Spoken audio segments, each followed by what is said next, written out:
Bueno, vamos a ver entonces la segunda parte, que es el fenómeno de colapso. Nos damos el fenómeno de colapso porque es un fenómeno que ocurre en los suelos, y como nosotros estamos rodeados de suelos colapsables, que llamamos colapsables, vamos a explicar qué es lo que significa el fenómeno colapso. Es importante, digamos, que tengan este breve resumen en su cabeza de lo que está ocurriendo en el suelo y qué es lo que es el fenómeno del colapso. El fenómeno del colapso, digamos, son grandes deformaciones que ocurre en el suelo cuando se satura. Vamos a ver por qué son esas deformaciones tan grandes. Se producen daños estructurales en nuestro medio bastante importantes, sobre todo en construcciones que han sido diseñadas no teniendo en cuenta el proceso del fenómeno del colapso. Esas construcciones generalmente eran construcciones más precarias, antiguas, donde todavía el fenómeno del colapso no se conocía muy bien, y donde tampoco en la actualidad construcciones que no han sido diseñadas correctamente o que el constructor no tiene en cuenta procesos de colapso, que requiere fundaciones un poco más sofisticadas, más costosas. A veces se deciden hacer con fundaciones más económicas y suceden cosas como las que están viendo ustedes ahí, grietas por asentamientos. Generalmente sucedió porque se rompió alguna cañería de agua, que se cañería dentro de la construcción, o a veces cañería de distribución de agua de las redes, ya sea tanto redes cloacales como de las redes de abastecimiento de agua domiciliaria. Se produce una rotura, se satura el suelo, produce deformaciones tan grandes que puede llegar a deshabilitar la estructura, o sea, hacerlas que no sean reparables. Grietas muy importantes, sostuvo la inclinación del muro. En este caso, por ejemplo, ese muro es prácticamente a demoler, una estructura que queda debilitada. Cuando recién se inicia, produce asentamientos y grietas. Generalmente las grietas son grietas inclinadas, o sea, cuando se produce el asentamiento, la grieta nos está mostrando dónde se produjo el asentamiento. En ese caso lo que hacemos es marcar un vector perpendicular a la grieta, y ese vector nos está indicando, por ejemplo, que en el extremo inferior de la abertura es donde se ha producido la pérdida, con la cual la estructura está asentando en ese vector y produciendo esta grieta de tracción. Ustedes recuerdan que en la mampostería los elementos de construcción generalmente rompen por tracción más que por compresión. En caso, digamos, de una estructura asentada totalmente en suelo colapsable, lodes, en una barranca vemos el espesor de lodes, que esa estructura corre el riesgo y la parte se ha desmoronado por saturación, asentamientos muy significativos. Prácticamente la estructura es a demoler, la estructura no tiene reparación. En la foto. Entonces, ¿cuáles son las características que tiene que tener un suelo para ser colapsable? Para ser colapsable, la estructura tiene que ser una estructura suelta. Fundamentalmente, el suelo está en condición suelta, o sea, en el caso de los lodes nuestros, no recuerdan que el origen es eólico, o sea, las partículas han sido sopladas por el viento del sur de Argentina, han sido depositadas en toda la llanura cordobesa, y digamos, la forma de asentamiento y la forma de estructura que tiene, una estructura suelta, depositada apenas por el viento, por gravedad, generando una estructura muy abierta, con muchos poros. Como estos suelos transportados generalmente son suelos finos, del tamaño del limo. El limo es el material ideal para ser transportado por el viento, y sobre todo materiales que han sido producidos en otro lado, ya sea por degradación, que tienen una forma media lajosa. Esta forma media lajosa, el tamaño con el limón son transportados fácilmente porque en superficie el viento la puede transportar, tiene una superficie, un área que proporciona empuje y llevarla a grandes distancias. Y obviamente como la estructura, como el suelo, la estructura de todas estas partículas caen, digamos, cuando el viento deja de soplar, caen por gravedad, se acomodan, digamos, como puedan. Una estructura mal acomodada. Otra particularidad que tiene, digamos, el suelo, para que produzca el colapso, el suelo está en condición semisaturada. El fenómeno del colapso no es un fenómeno que se puede comparar con la consolidación. El fenómeno del colapso es un fenómeno que ocurre por un cambio violento de un suelo que está con una estructura muy abierta, que la estructura de las partículas están unidas entre sí por pequeños puentes o por, como decimos por ejemplo cuando ustedes hacen los castillos en la arena, están unidos por tensiones capilares. Y cuando saturamos, la estructura colapsa porque desaparecen esas fuerzas capilares y la estructura se asienta porque es macroporosa. Entonces la condición es que la estructura a la lista que hemos visto anteriormente, le tenemos que agregar que la condición inicial del suelo tiene que ser una condición de semisaturación, o sea, no puede estar saturado completamente. Si hubiera saturado completamente, el fenómeno ya no sería colapso, sino sería consolidación. Pero estamos hablando de un fenómeno que es distinto al de consolidación primaria que hemos visto anteriormente. El colapso es por humedecimiento. Cuando se sucede el humedecimiento, se eliminan los meniscos, que están manteniendo las partículas unidas con una especie de corte importante, como el castillo que se construye en la arena, y con satura, la presión actuante, digamos, hace que se destruya la estructura y los poros se cierran y se producen cambios volumétricos importantes. Ese cambio de volumen no es elástico, sino que es irreversible. O sea, si lo descargo, no vuelve a su estado inicial. Entonces, hay una destrucción de la estructura y el que produce la destrucción esa es el agua. Para una tensión constante, la tensión no cambió, sino que lo que cambia es las condiciones de saturación. Entonces las partículas acá, en este caso vamos a poner que son de la arena, pues el mismo, están unidas primero con meniscos.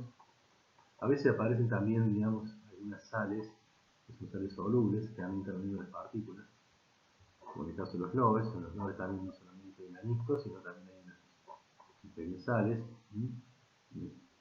Esa sal puede ser inestable con el agua, y cuando se saturan se eliminan los meniscos, esos meniscos que estaban haciendo destrucción y presión de codo negativa en las partículas. Lo que sucede cuando se satura, desaparecen los meniscos, las sales se solubilizan y la estructura se desmorona.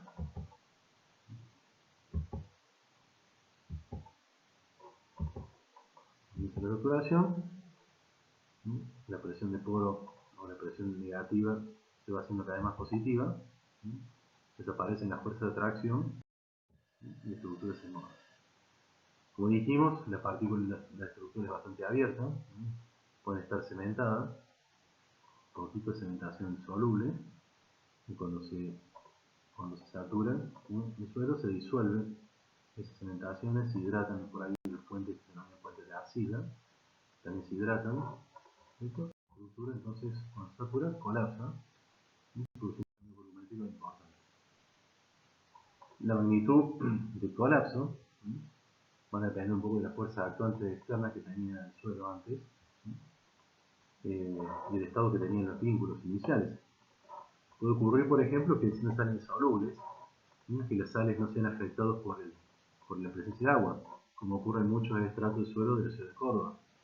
Por ejemplo, a cierta profundidad puede existir suelo que estén cementados en forma calcárea, con calcáreos o con sales férricas, como sales de magnesio. Entonces, cuando se saturan, no se produce una disminución de volumen.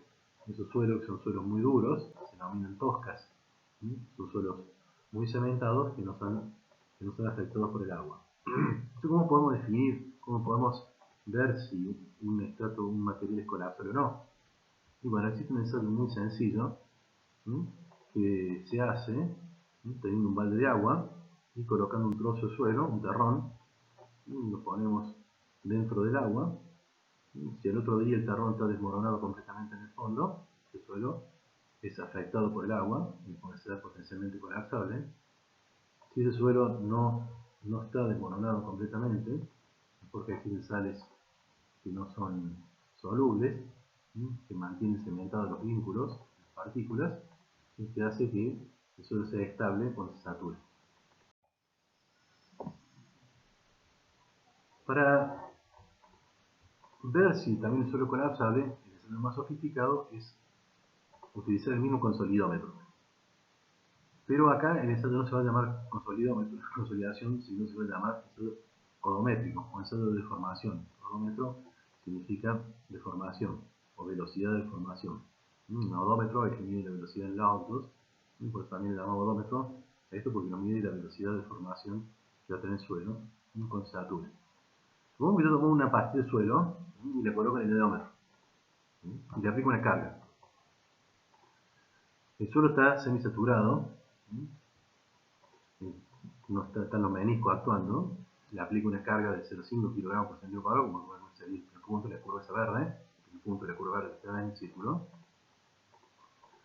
Entonces, el suelo se deforma muy poquito, se sigue agregando carga y el suelo se sigue deformando muy poquito. Se deforma. Ahora, digamos, ¿qué pasa si yo en ese momento, cuando yo llegué a 2 kg por centímetro cuadrado, le agrego agua al suelo? La tensión no cambió, la tensión sigue siendo lo mismo. Pero se produjo una gran deformación. Esa es la saturación. Lo que produjo una destrucción del suelo y la presión no cambió. Lo que sí hubo una gran deformación. Y esa deformación es lo que se denomina colapso. O sea, la tensión se mantuvo en 2 kg por centímetro cuadrado, pero desapareció la fuerza de atracción del menisco entre las partículas, se disolvieron los vínculos de sales, ¿no? Y se produjo una gran deformación y es lo que observa la estructura. Mientras la fundación de la estructura esté el suelo en condición semisaturada, por más que le apliquemos 2 kg en la fundación, si está semisaturada, no produce deformación, la deformación es muy bajita. Pero, cuando se rompe un caño, se satura el suelo y produce esa gran deformación, la tensión que tenía que estar aplicando el cimiento, rompiendo la estructura, generando un asentamiento brusco importante. ¿Qué pasaría si nosotros en el ensayo lo saturamos, tomamos la pastilla del suelo, la ponemos en el ionómetro y empezamos a ponerle carga, como hacemos en la curva de compresibilidad?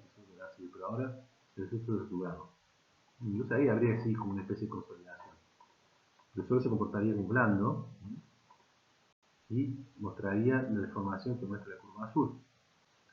Fíjense que para 2 kilos por centímetro cuadrado en el eje de la abscisa, tanto el ensayo que hicimos primero en condiciones semisaturadas, la curva verde, y después saturando, alcanza la misma deformación que el suelo saturado desde el inicio, la curva azul.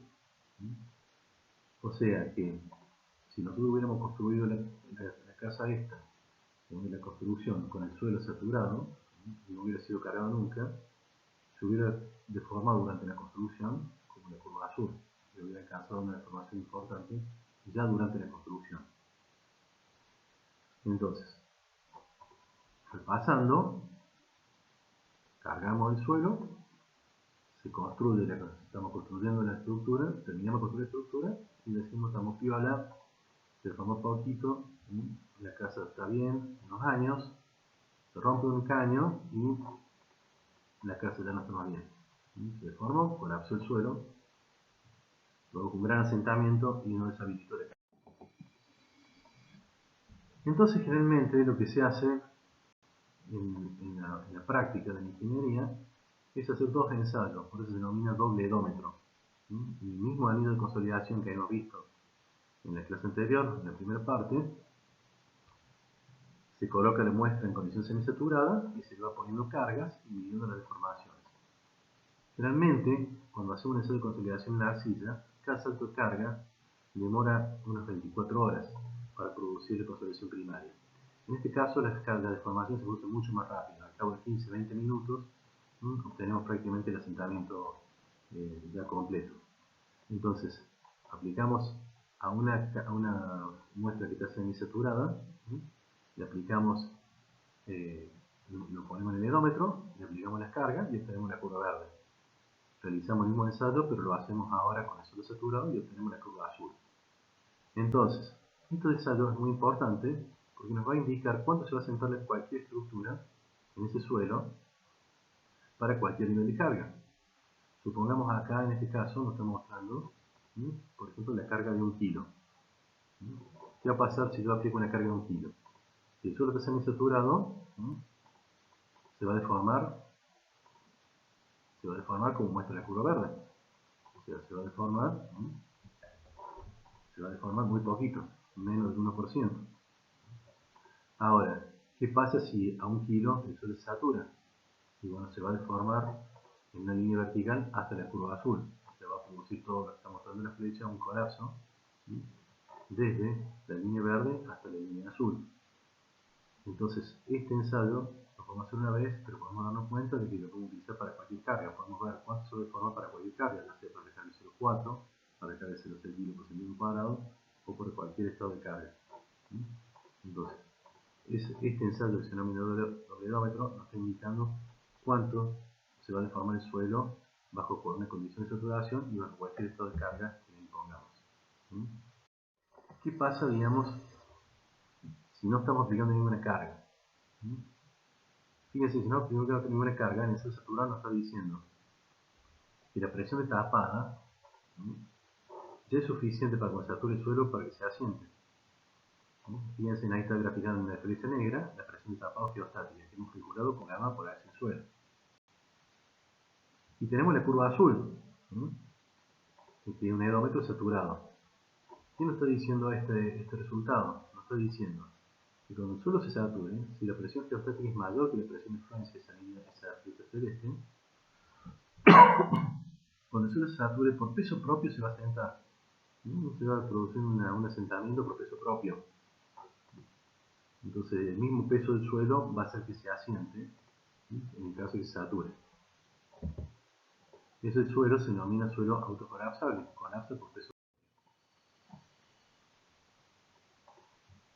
¿Qué pasa si ahora el suelo saturado nos da una curva como el verde en este caso? El suelo saturado. Pero la presión ahora geostática es menor que la presión de influencia. Entonces, ¿qué va a pasar cuando el suelo se sature? Y no se va a sentar mucho por peso propio. O sea, por las presiones geostáticas va a subir poquito asentamiento. Porque la presión geostática es menor que la presión de influencia. Esa presión de influencia se determina como la unión de las dos curvas tangentes en un tramo que podríamos llamar tramo de recarga, un tramo elástico, y un tramo de carga, un tramo virgen, que la estoy llamando. Entonces este suelo se llama potencialmente colapsable y va a colapsar solamente para el caso de tensiones que apliquemos mayor que la presión de influencia. O sea, en el caso este, por ejemplo, si aplicamos una tensión de influencia, una carga, una estructura que nos esté aplicando 2 kilos por centímetro cuadrado, entonces el suelo va a colapsar. O sea, ahora si aplicamos una carga menor que la presión de influencia, el suelo no va a colapsar. Y este es el ensayo entonces que nos está indicando cuánta es la carga máxima que podemos utilizar en un cimiento o una estructura para que el suelo no colapse. Si nosotros hacemos este ensayo saturado y vemos que la presión de influencia es en este caso, por ejemplo, 0,8 kg por centímetro cuadrado, como está la presión de influencia, como está marcando la flecha verde, si nosotros tenemos una estructura que aplique 0,5, 0,6, por más que se sature el suelo, no va a producir daño. Eso es lo que sucede en muchas estructuras. A veces dice, bueno, acá se satura el suelo, pero no produce gran daño. Apenas por ahí hay una pequeña fisura. Entonces es porque el suelo, digamos, las tensiones que están de trabajo son menores que la presión de influencia. Ahora, si esa estructura está aplicando cargas mayores que la presión de influencia, no va a producir una deformación muy grande y va a producir rotura de la estructura. Entonces, ya este ensayo nos está diciendo que nosotros podamos construir algo y aplicarle carga al suelo que sean menores a la presión de influencia. Cuando aplicamos una casillita, una casilla o una casa de una planta con una platea, una platea es una losa. Si nosotros logramos que esa losa transmita tensiones menores a la presión de influencia, está todo bien, esa casa no va a sufrir. Realmente casas de una planta en platea no supera la presión de fluencia que nos meten los loes de la Córdoba, pero ya casas de 2 plantas ya superan holgadamente la presión de fluencia y ya no podemos hacer estructuras de 2 plantas en suelos colapsables. Si nosotros graficamos las presiones geostáticas, dijimos que aumentan linealmente con la profundidad, y tendríamos la línea roja. Si nosotros tomamos muestras de distintas profundidades y sacamos la presión de fluencia, vamos a tener, digamos, los puntos esos celestes que van a estar unidos por línea verde. Los puntos celestes son distintas muestras a las cuales le hemos obtenido la presión de fluencia. ¿Qué va a pasar, digamos, en los lugares donde la línea roja muestra tensiones geostáticas mayores que la presión de fluencia? Ese tramo, cuando se sature, va a colapsar por peso propio del suelo. O sea, porque las presiones geostáticas o las presiones existentes sin ninguna estructura son mayores que las presiones de fluencia. Cuando produce saturación, que se asienta. Y eso es lo que produce generalmente los mallines. Los mallines son cárcavas internas dentro del suelo que se han producido por asentamientos. Se satura el suelo, la parte superior no es colapsable, la parte inferior no es colapsable. Entonces la parte que colapsa se asienta, dejando como una costra en la parte superior y generando una oquedad en el suelo. Cuando perforamos encontramos semejantes huecos por ahí que entra hormigón, etc. Encontramos como unos túneles producidos porque se ha sentado la parte media del suelo, dejando una costra superior y el piso que es un elemento rígido para no asentar. Toda esta parte tramo se llama espesor del suelo colapsable y es lo que nos permite diferenciar, digamos, cuando el suelo va a ser colapsado por peso propio.